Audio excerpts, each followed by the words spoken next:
Да, Алексей, давайте с вами познакомимся. Расскажите, пожалуйста, подробнее о себе, кто с вами еще не знаком, как вы пришли к такому необычному формату образования детей, о натуральной школе было бы интересно узнать, и чем вы сейчас занимаетесь. Тем Мгм. более у вас такой прекрасный вид фоновый. Да, это Черное море, в стороне немножко от Батуми. Вот там впереди меня Батумский ботанический сад. А место шикарное как раз для вот лесного детского сада, для самых разных аутдор проектов. Я закончил философский факультет МГУ по специальности. Я философ и преподаватель философии.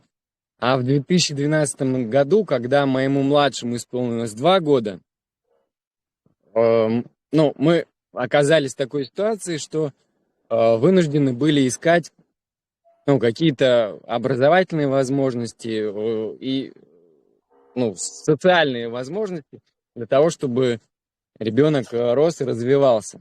Ну и более старшие дети тоже, которым было 4 и 7.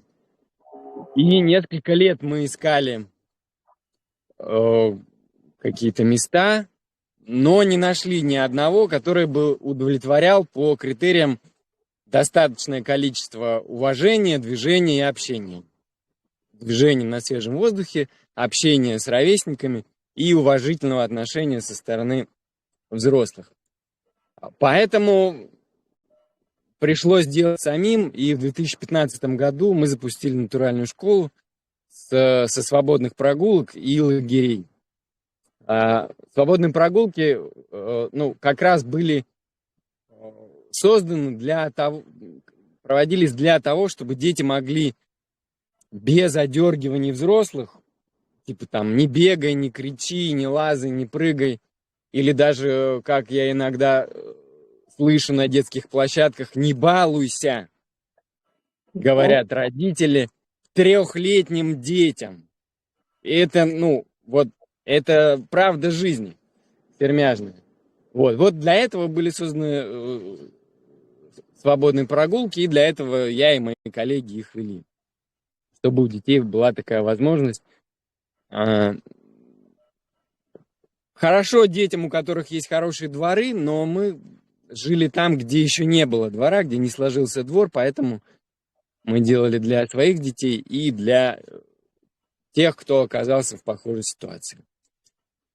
Вот. Мы делали это в лесу, потому что там не было вот тех самых одергивающих взрослых.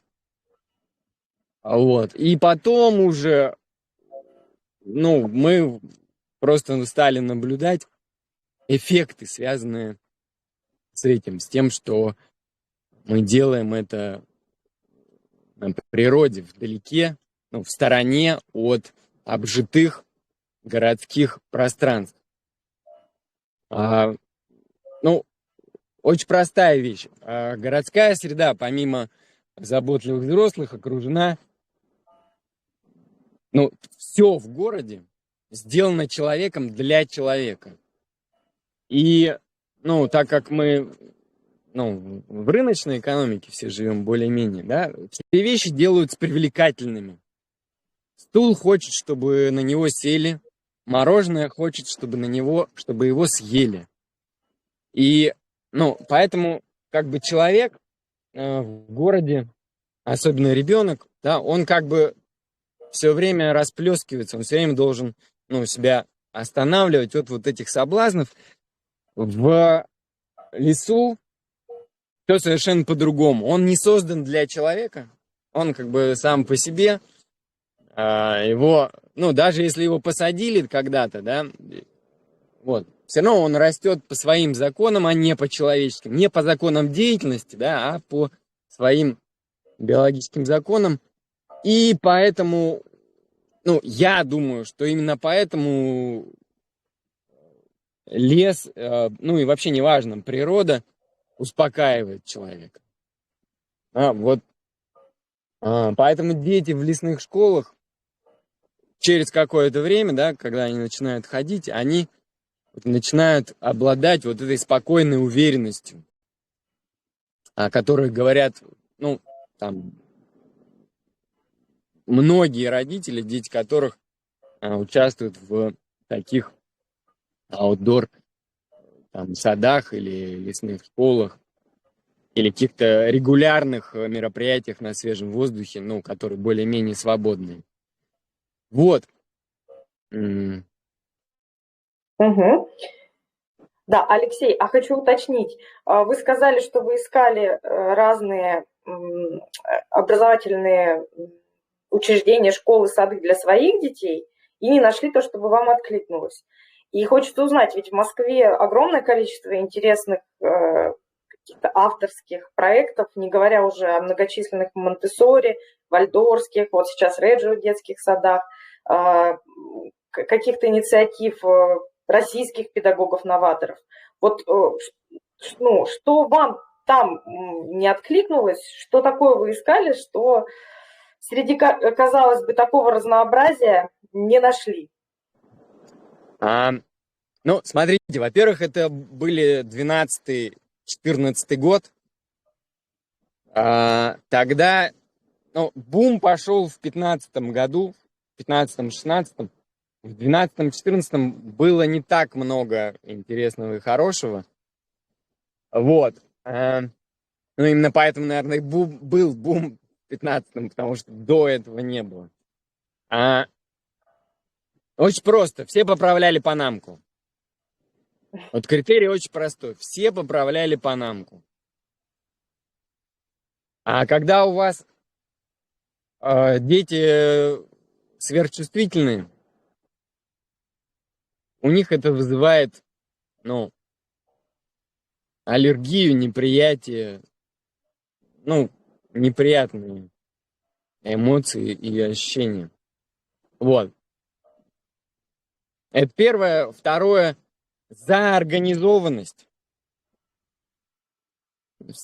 Заходишь там, в какое-то свободное вроде бы пространство, и с первых шагов ребенку начинают правила, это нельзя, это можно, у нас вот так. Ну, дайте ребенку как бы зайти, немножко освоиться. Нет, вот с порога. За организованность и, ну, вот это вот, поправлять панамку. Вот. Я не видел, чтобы кто-то давал свободу. Ну, вот мы ходили там в очень хорошую школу, но после занятий охрана выдворяла всех за пределы забора.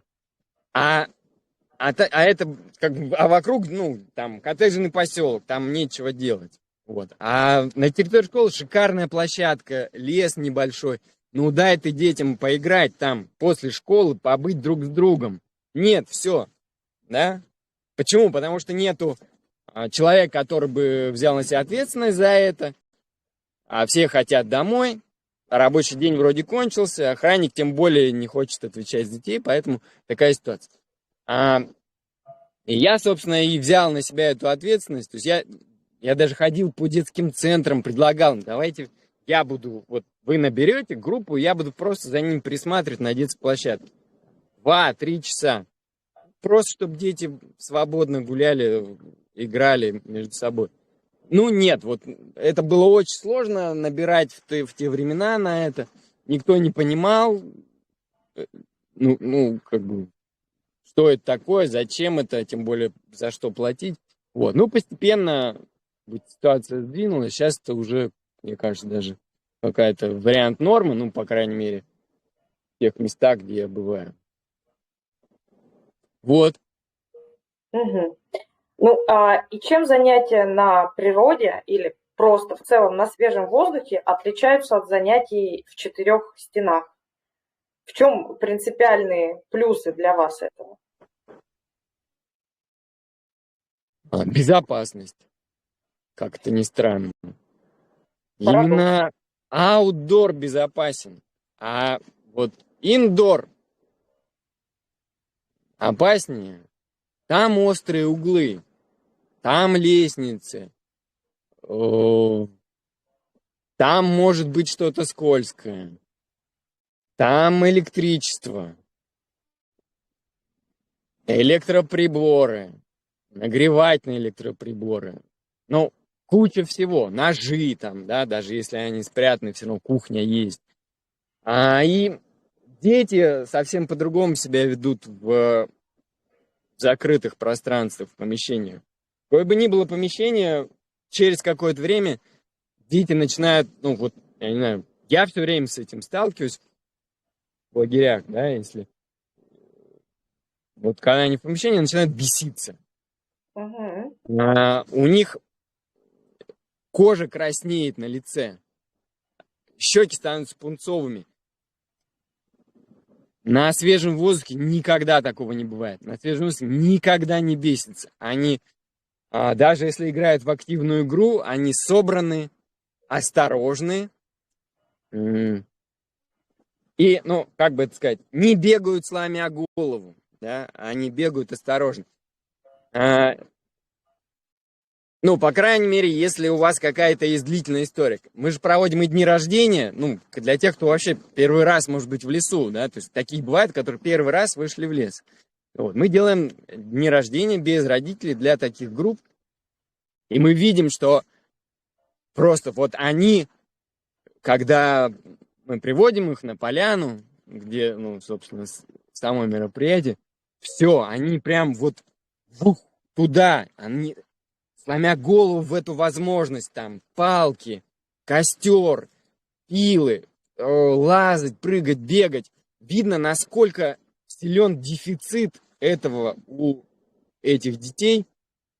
И, ну, через какое-то время они наелись этого, да, и в лагерях тоже первый день очень сложный, как раз потому что такое ощущение, что прям вот они всю жизнь до этого были на низком старте, вот их сжимали, и тут они и вырвались на свободу, и они там вот, ну, очень сложно как бы засыпанием в первый день, а потом все это вот спокойно, уверенность, размеренность, точное понимание, чего хочет ребенок, да, и что он, где он находится, что он может, что доступно, что недоступно. Вот. Я увлекся, я ответил на ваш вопрос, может, я просто иногда могу увлекаться, часами могу рассказывать об этом. Мгм. Ну, я думаю, что вы рассказали про вот одно из важных преимуществ. Все, я вспомнил вопрос, да, спасибо. Я вспомнил вопрос, это был про чем отличаются Да, и для какие меня преимущества? индор и аутдор, да, да. Я как-то лежал в больнице, у меня сосед сломал лежал со мной сосед, который сломал позвоночник, упав с табуретки. Понимаете? Ну, то есть, вот давайте возьмем статистику травм, да, и посмотрим, где детские травмы. И, ну, например, может оказаться, что большинство травм на детских площадках, которые, казалось бы, сделаны абсолютно безопасно, да, там с кучей разных ограничений, правил, норм. Так, и с чем это может быть связано? Ну, есть такое объяснение, что дети в абсолютно безопасных, стерильных местах начинают искать опасность. Ну, вроде как это нужно для развития, и натура, детская натура находит себе приключения. Вот. Поэтому на детских площадках современных, ну, высокого качества, да, предусмотрен управляемый риск. Тот риск, который допустим, и тот, которым может управлять ребенок. На некоторых детских площадках специально требования, да, там за рубежом, сажать колючие и жгучие растения. Для того, чтобы вот появилось вот это чувство опасности, чтобы появилась осторожность. Когда мы говорим детям, будь осторожен, что это? Это что такое? Вот как ребенку это понять? Что значит осторожность? Я сам бы не смог объяснить ребенку, что значит быть осторожным.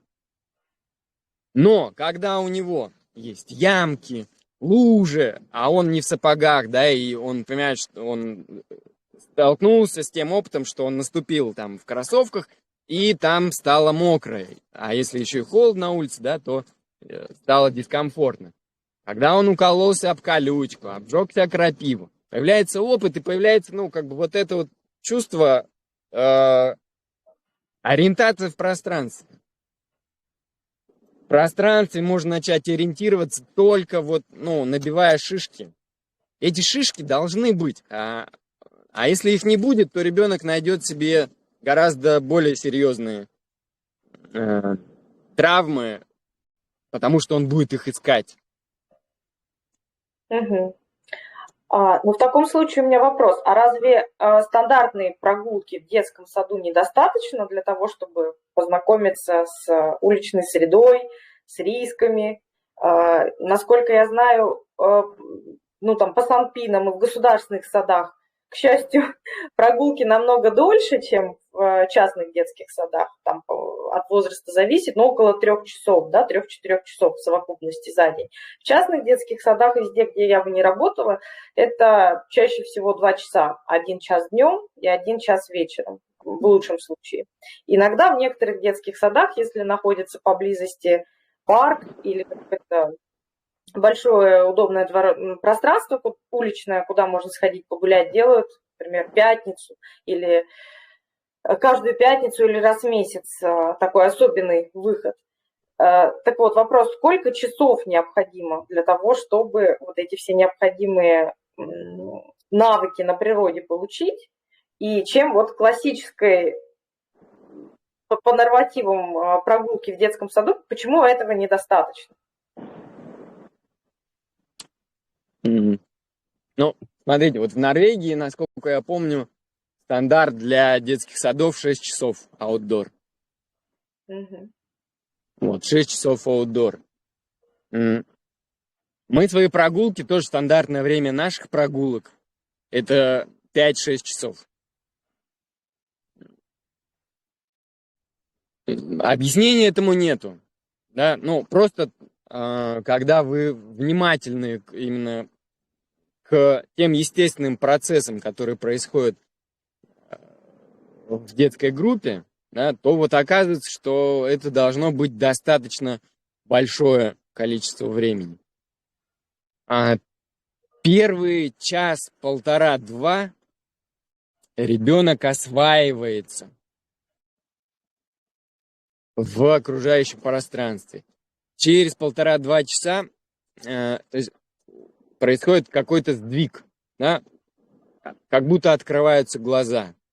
И ребенок начинает видеть окружающую среду как полную чего-то интересного и полезного для себя. Он начинает видеть своих одногруппников как партнеров, потенциальных партнеров для игр и деятельности, для своих проектов. Это, ну, это может происходить и сразу, но вообще вот час-полтора это как раз то время, когда происходит адаптация. Вот. Ну и все-таки важно, чтобы это были богатые места. Ну, детский сад, если речь идет о территории детского сада или о парке рядом с садом, все-таки это достаточно бедная среда, да, повторяющаяся. В детских садах стригут газоны, убирают листья. Там в основном это ровная поверхность, сделанные там качели и так далее. Ну, аутдор, где происходят прогулки, это гораздо более богатая среда и, ну, соответственно, больше потенциала развития. Угу. А расскажите тогда подробнее, что должно быть вот в этой уличной среде, аутдор-среде, там, детских садах на свежем воздухе, чтобы среда эта считалась богатой, и мы сейчас исходим из дошкольного возраста. Ай, Дети до 6 смотрите, лет. я вам сейчас отвечу совсем перпендикулярно. А, вот это, ну, как понятно, понятно это естественно, да, что вот если мы говорим о лесных садах, то мы говорим о лесе, вот, о среде и так далее. Ну, вот, вот сейчас я показываю книжку Forest Schools and Outdoor Learning in the Early Years. Сара Найт, автор. Это одна из, ну, как бы книжка именно от ассоциации британских лесных школ, которые там проводят курсы, сертификации и так далее, которые, ну, давно этим занимаются. Вот я смотрю ключевые компоненты лесной школы. Номер 6. The learning is play-based and, as far as possible, child-initiated and child-led. По-русски. Своими словами. Это должна быть свободная прогулка. А речь не только о лесе и природе. Ну, вот, знаете, в лесу же вот сейчас куча всяких секций, кружков, лагерей делаются там бывшими военными, спецназовцами. Они тоже в лесу делают. Но это же нечто иное. Не так важен лес, как то, что делают люди. И принципы, на которых это делается. Я понимаю, ну, знаете, во многих альтернативных проектах не берут с педагогическим образованием и с педагогическим прошлым. Потому что чаще всего невозможно, человек не может перестроиться на другой, на другую картину мира, где вы, ну так прям совсем грубо скажу, вы лишь приложение к детской группе, к детскому развитию. Ваша задача обеспечить их свободу и защитить их от там, ну, быть помощником, прийти в случае необходимости на помощь, защищать их там, ну, от каких-то действительно опасностей, там, присматривать за ними и т.д. и т.п., нести снаряжение, оборудование и т.д. и т.п. Я так раньше говорил, что мы — это просто мобильное, в смысле подвижное приложение к детям. И на свободных прогулках, это, ну, особый, да, вот режим, мы ничему не учим, там, не воспитываем, не читаем нотации и так далее и тому подобное.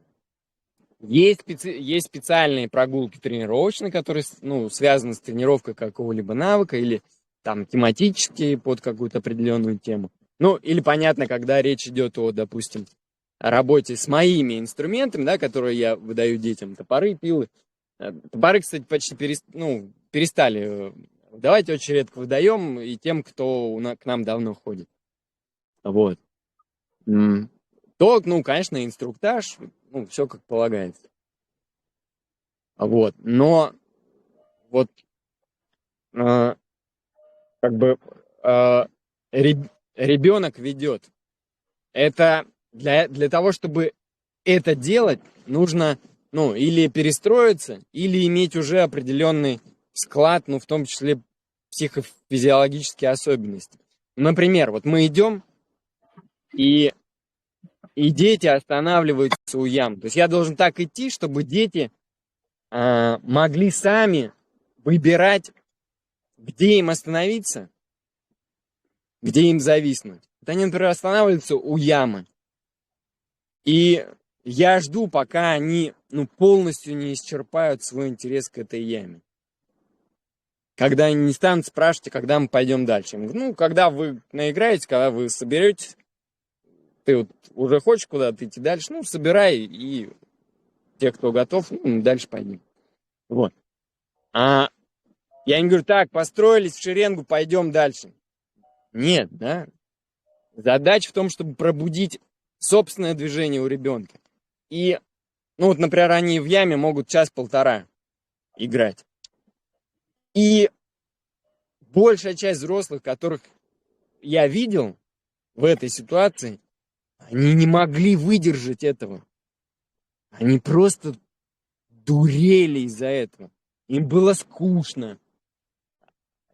Или им они не могли, ну, как бы абсурд вместить в себя этой ситуации, что дети играют в яме 1,5 часа.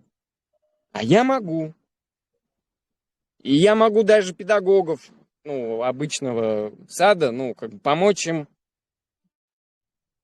понять, что это важно. Помочь им ну, сделать этот шаг развития в эту сторону. Вот. Поэтому, ну, вот какой должна быть инфраструктура? Ну, вот не про это. Это уже, ну, тонкость, которую нужно обсуждать в каждом конкретном месте. Ну, там, ну, например, позвать меня, чтобы я приехал и исследовал территорию вместе с вами, с детьми, и тогда будет ряд маршрутов интересных и ряд мест, которые можно водить, в которые можно ходить с детьми. Вот. Но главное это вот это play-based and as far as possible child initiated and child-led. Дети ведут и дети инициируют игры. Не я им... Ну, то есть мы не на прогулках, а когда у нас лагеря, ну или там вот лесной детский сад, мы можем иногда показывать детям те игры, которых они не знают. Ну, вот недавно мы показали «Казаки-разбойники». Ну, это вот старшим детям. Вот, или там... Ну, маленьким детям скорее там... Они, ну, как бы знают уже там прятки, да, какие-то такие простенькие игры. Вот, и им не нужно даже ничего учить и показывать, они сами в них играют, сами строят плотины, сами проявляют инициативу на строительство там домика на дереве. Вот у нас есть там в воскресном лесном детском саде огромный домик на дереве на огромном дубе. Вот. Дети полазали немножко по нему и поняли, что они хотят свой построить. Не тот, который мы им, ну, там, с другими детьми построили, а вот на своей высоте, там, да, буквально вот, там, ну, метр от земли, построить свой домик на дереве. И они сейчас это строят в лесном детском саде. И это не, ну, нечто иное, чем детский сад с прогулками 2 раза в день. Нет, 2 раза в день невозможно. Каждому одеться, раздеться. А если дождь, то иметь смену. Ну, то есть это достаточно сложно. Один раз вышел и все, 6 часов. Ну, 4 часа. Вот. Алексей, то, что я услышала, подход, который вы пропагандируете, и который основан на традициях европейских лесных школ, садов. Нет, можно перебью вас, хорошо. Евгения. Нет, я не основываю свой подход на европейских лесных садах. О них я узнал уже после того, как начал свою деятельность. Вот.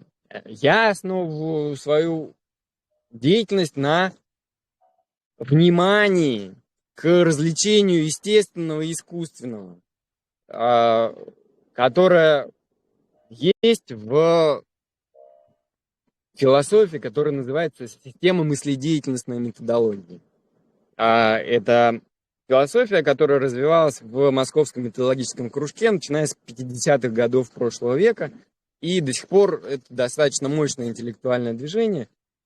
Вот. Ну, кстати, там вот субъекты... Ну, ладно, все, не буду. В общем, вот, я скорее на этом развлечении. Ну и понятно, все психологические Пушкины, да, Выгодский, конечно, и Бернштейн. Вот. Я на этом основываю, а не на европейских лесных детских садах. Хотя, ну, вот потом, да, ну, так как более-менее мы похожи деятельность, ну, там, ну, в общем, оказалось, что мы чем-то похожим занимаемся, но из разных исходим оснований. И, например, ключевое отличие нашего подхода – это акцент на безопасности. Вот эффекты, может быть, похожи. Ну, то, что происходит с детьми, очень похоже у нас и там, в Европе, и в Америке, но мы делаем акцент на безопасности, ну, не знаю, в силу чего. Ну, неважно, в силу многих причин у нас акцент на безопасность. То есть я смотрю там видео какого-нибудь европейского или американского детского сада, там ребенок, сейчас покажу, так, вот видно, вот, там на ноге ножиком что-то делает. И это с моей позиции недопустимо. Совсем. Почему? Потому что, ну, как бы они, понятно, вот это слово доверие детям, они доверяют детям, что все будет хорошо. Ну, это все будет хорошо до первого, значит, случая. Вот. Потом что-нибудь совсем по-другому начнется. Нельзя на ноге ни пилить, ни рубить, ни ножом рядом с ногой. Нельзя ничего делать режущими инструментами. Почему? Потому что там проходит вена с палец толщиной. Если что-то произойдет с этой веной, то даже человек, который постоянно тренируется на курсах первой помощи, даже он может не справиться с этим кровотечением. И за несколько минут вся кровь вытечет, и будет летальный исход. Вот. И, ну, таких есть ряд вещей, ну, которые недопустимы, которые вы можете понять, ну, вы можете их и знать, да, там я рассказал, и вы знаете, что так нельзя. Нет, это так не работает.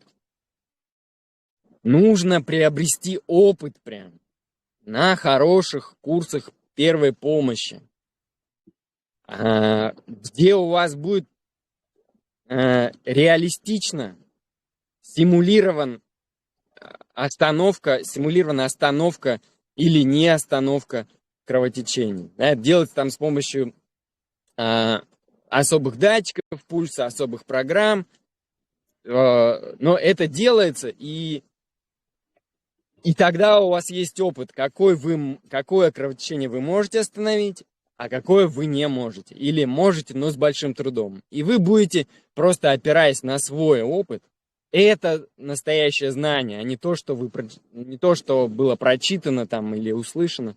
Вот. И тогда это совсем по-другому.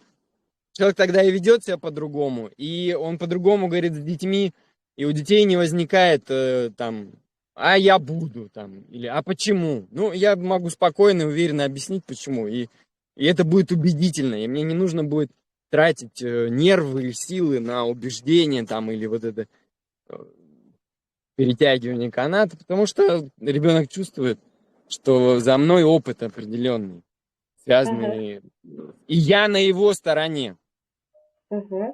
Алексей, а не на стороне своих там страхов, каких-то там фобий и так далее. Да, давайте тогда перейдем к вопросу о том, какая подготовка должна быть у ведущих свободных прогулок. Вот вы уже сказали важный момент, это реально курсы первой медицинской помощи, так что ты не просто где-то что-то прослушал, а уверенно владеешь всеми необходимыми навыками оказания первой помощи, дети эту уверенность чувствуют. А что еще?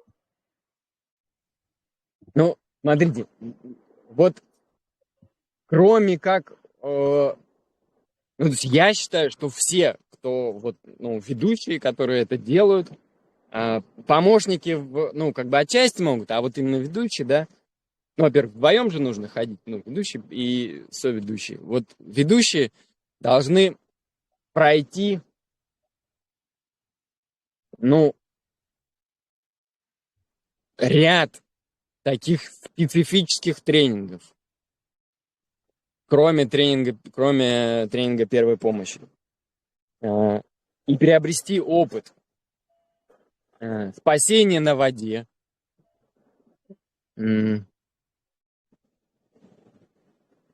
тушение бегущего, горящего человека,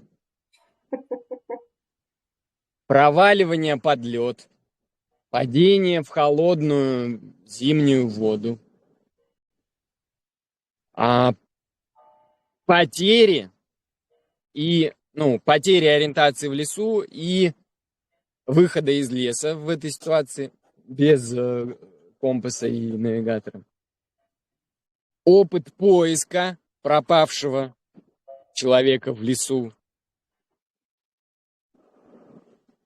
Вот. Я еще ищу сейчас людей, которые могут тренировать по работе с нападающими собаками. Вот. Ну, в связи с тем, что просто я сейчас в Грузии, а здесь достаточно много собак, и бывают случаи неприятные, связанные с ними. Вот.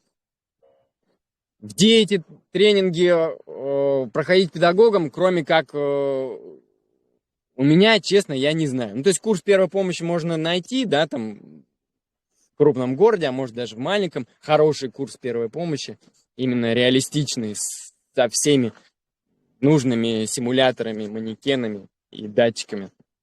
Вот. Можно стать волонтером поисково-спасательного отряда типа Лиза Алерт, ну, какие-то такие есть добровольческие волонтерские движения и в других странах, вот, и там научиться искать потерявшихся. Вот. По тренингу горящего бегущего человека это только мы делаем. Вот.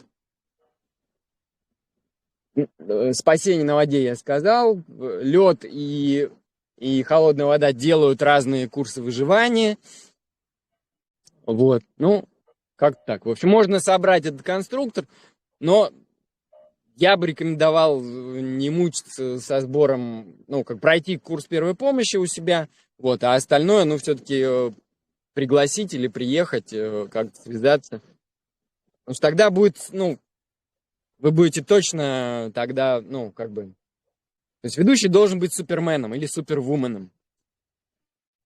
Я в этом, ну, как бы вот точно уверен, и об этом говорит наш опыт. И ну, вот люди, которые прошли мои курсы и потом начали вести у себя что-то, да, мы с ними обмениваемся опытом, и это очень полезно, потому что, ну, один в поле не воин, а вот когда ты делаешь что-то в коммуникации с коллегами, это совсем по-другому происходит. Вот. Алексей, давайте тогда вернемся к вопросу. Вот так можно тезисно рассказать, какой плюс огромный вот образования за околицей, лесных детских садов и, в общем, в целом, все, что касается свежего воздуха, чтобы эти плюсы перевесили те огромные требования для подготовки педагогов, которые вы перечислили. Потому что это и действительно нужно получить многочисленные навыки, и самое главное взять на себя ответственность за жизнь и здоровье детей. Потому что вот все то, что вы перечислили, я даже просто представила, если я приду к своим коллегам, даже вроде бы в продвинутых Монтессори или вальдорфских детских садах, и скажу о том, что давайте придумаем какой-нибудь лесной формат или хотя бы сколько-то дней в неделю, но для этого вам нужно вот все то, что вы перечислили, горящий человек, вытаскивать кого-то из-под льда и так далее. Мне кажется, им уже от одного описания станет не по себе.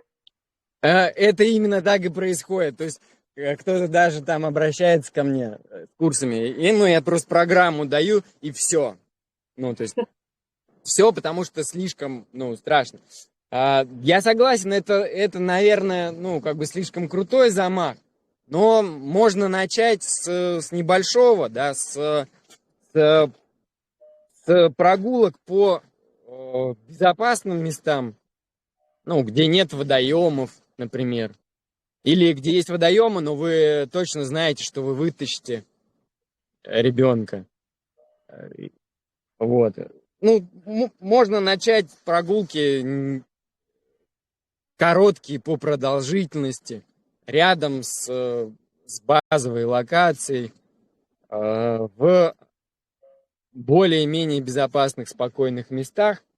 Можно начать с этого, это не обязательно должны быть прям природные пространства. Вот я сейчас нахожусь как бы между двух пляжей.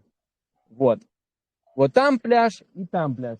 Просто по пляжу, ну, неинтересно, да, и все дети все лето там провели на пляже здесь местный, это вообще неинтересно. А вот между пляжами, вот где камни и куда выбрасывает море всякие интересные штуки, да, вот здесь можно гулять. И здесь, ну, в этом плане абсолютно безопасно, да, если не идет дождь, если камни сухие, они не скользкие, высота небольшая. Вот, ну, здесь можно гулять без, ну, там, какой-то специальной подготовки. Без, ну, да, вот этой вот. Можно не быть суперменом или супервуменом, а можно быть, ну, как бы вполне, ну, как бы неподготовленным человеком, вот, и гулять вот здесь, в таких безопасных местах. И,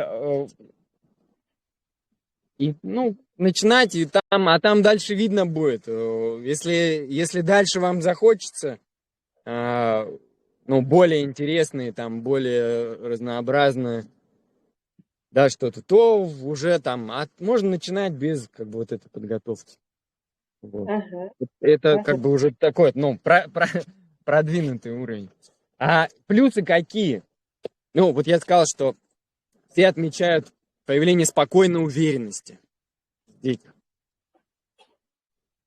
Это, ну, такое, какая-то магическая вещь.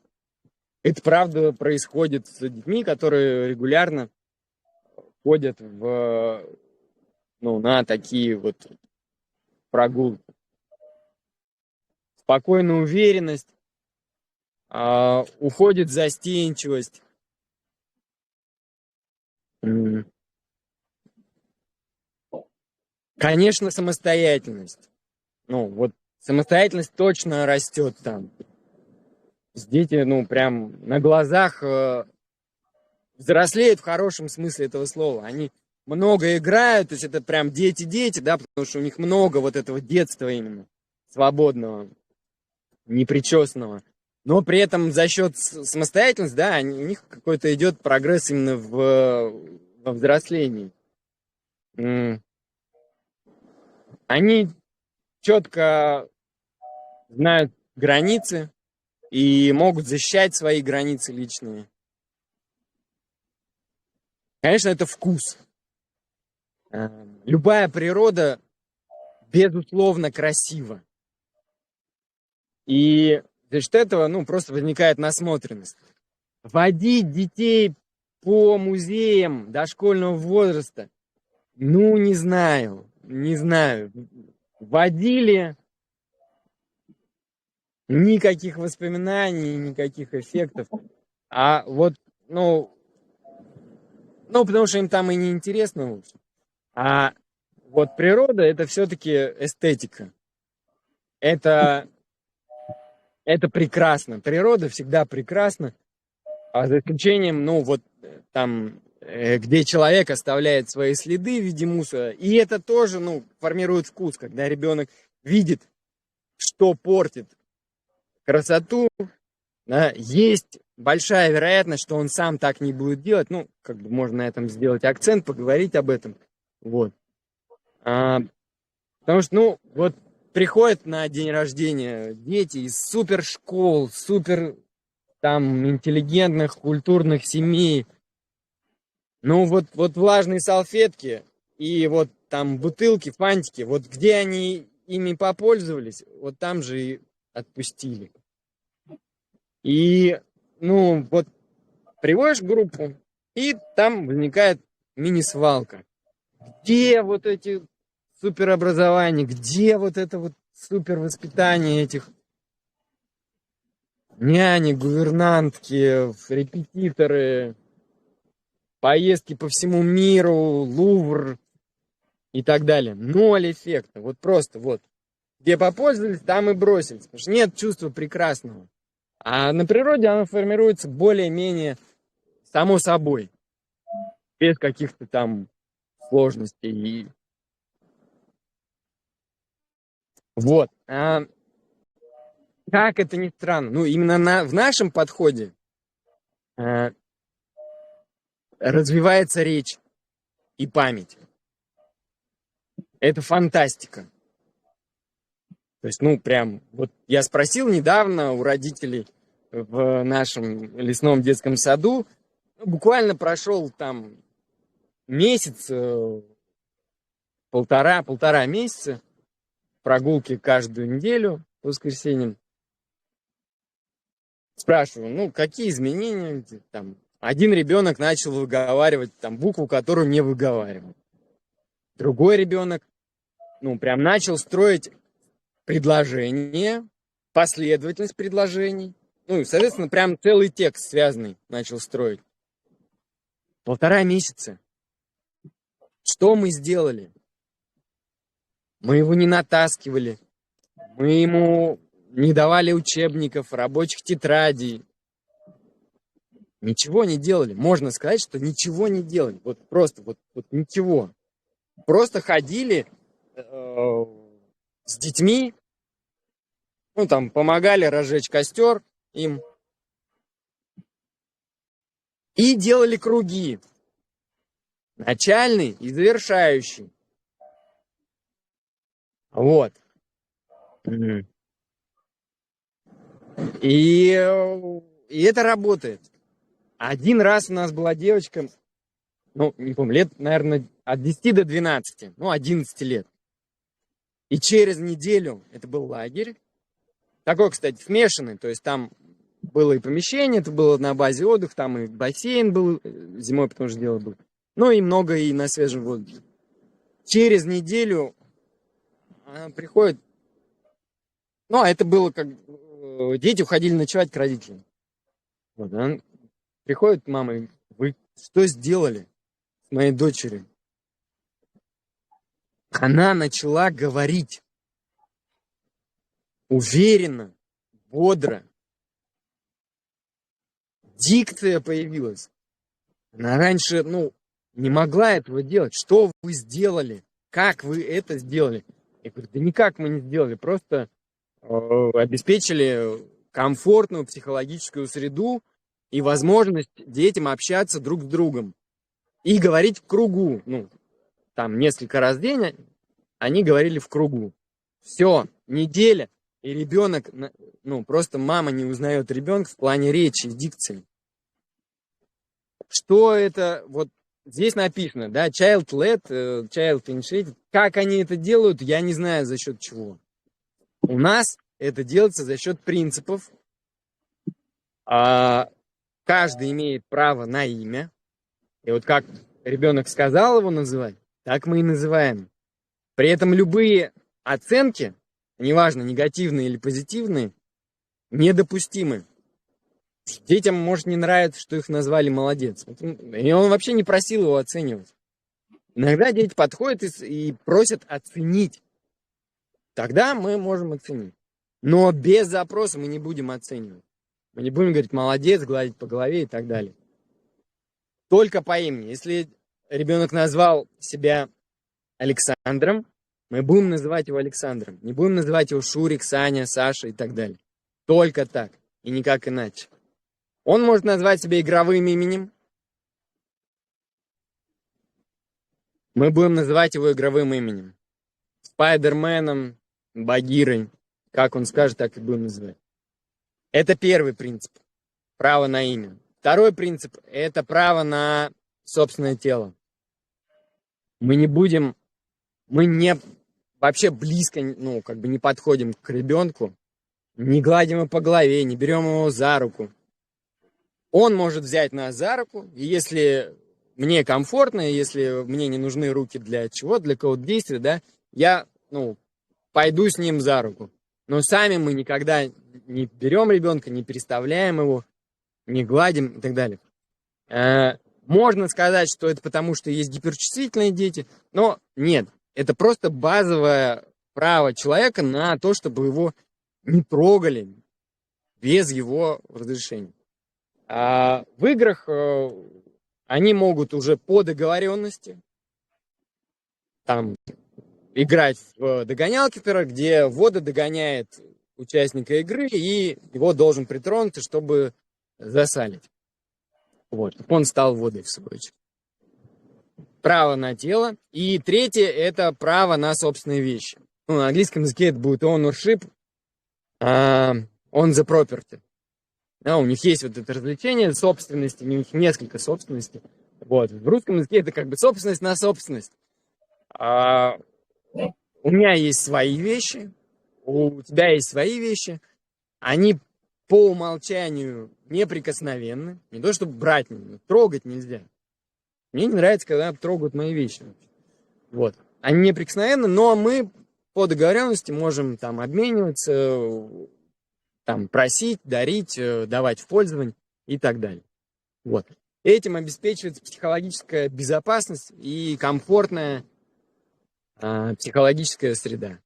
Вот. За счет этого обеспечивается свобода, и дети ею пользуются для своих нужд, своих интересов и своего развития.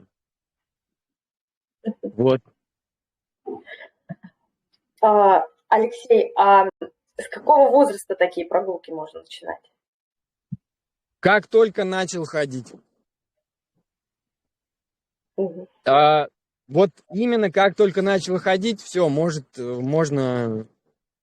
и, соответственно, вопрос с привязанностью. То есть, если он готов со мной идти, с педагогом, если готов идти, чтобы мамы не было рядом, да, значит, все, значит, он готов. Значит, он может это делать, и ему это уже важно. То есть, не только... Если готов, обязательно нужно. Потому что иначе будет, вот это развитие, вы его просто прерываете, если не даете ему этой свободы, этого простора. Да, он просто зажат этими стенами и не разворачивается во всю свою мощь, во всю свою силу. Вот, поэтому как только начал ходить, как только готов немножко свое расстояние до мамы увеличивать. Вот насколько мы делали даже, с мамами, да, но это для адаптации, да, то есть сначала ребенок с мамой, там, детско-родительская группа, ребенок узнал это место, он уже знает ведущего, все, в следующий раз он идет один, спокойно и не переживает. Это вопрос скорее вопрос к родителям, могут ли они отпустить, могут ли они со своей привязанностью, управлять своей привязанностью. Угу. И еще один вопрос я задам, а потом можно было бы обратиться к участникам нашего эфира. Может быть, им есть чем поделиться или что-то спросить. У меня вопрос, наверное, самый популярный, который был, касаемо климата и погодных условий. Понятное дело, что когда такие длительные прогулки, там больше 3 часов осуществляешь в теплом климате, или летом, начало осени, поздняя весна в российском климате. А что делать, когда минусовая температура, снег, дождь и так далее? Смотрите, это все в нашем сознании. Норвегия, да, повторю. Норма 6 часов на улице. Что такое Норвегия? Это холодные дожди. Открываю вот эту книгу снова. Forest Schools and Outdoor Learning in the Early Years. Сара Найт. Там же, где перечислены эти компоненты лесной школы классической. 4-й пункт. Это был 6-й, теперь 4-й. Читаем. There is no such thing as bad weather. Only bad clothing. Э, По-русски не бывает плохой погоды, бывает только плохая одежда. Это сибирская пословица. Сибирская пословица. Все решается одеждой.